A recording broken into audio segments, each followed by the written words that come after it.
പഹൽഗാം ആസൂത്രകർക്ക് സങ്കൽപ്പിക്കാനാകാത്ത ശിക്ഷ നൽകുമെന്ന് പ്രധാനമന്ത്രി നരേന്ദ്രമോദി.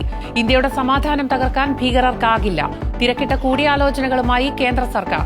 സ്ഥിതി രാഷ്ട്രപതിയെ ധരിപ്പിച്ചു. പ്രതിരോധ മന്ത്രി വിളിച്ച സർവകക്ഷി യോഗം ഉടൻ. പഞ്ചാബ് അതിർത്തിയിൽ BSF ജവാനെ കസ്റ്റഡിയിലെടുത്ത പാകിസ്ഥാൻ. നടപടി അബദ്ധത്തിൽ നിയന്ത്രണരേഖ മുറിച്ചു കടന്നപ്പോൾ.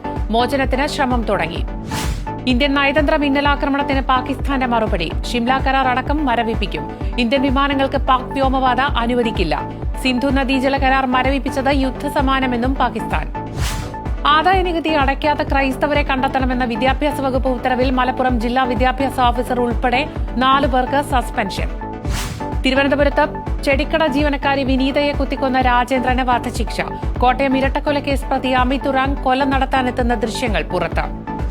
ഷൈൻ ടോം ചാക്കോയിൽ നിന്ന് മോശം അനുഭവമുണ്ടായെന്ന് സൂത്രവാക്യം സിനിമയിൽ അഭിനയിച്ച അപർണ ജോൺസ് മനോരമ ന്യൂസിനോട്.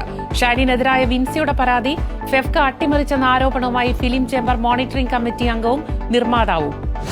ഫ്രാൻസിസ് മാർപ്പാപ്പയ്ക്ക് ആദരമർപ്പിക്കാൻ വത്തിക്കാനിലേക്ക് വൻ ജനപ്രവാഹം. പൊതുദർശനം നാളെ രാത്രി വരെ.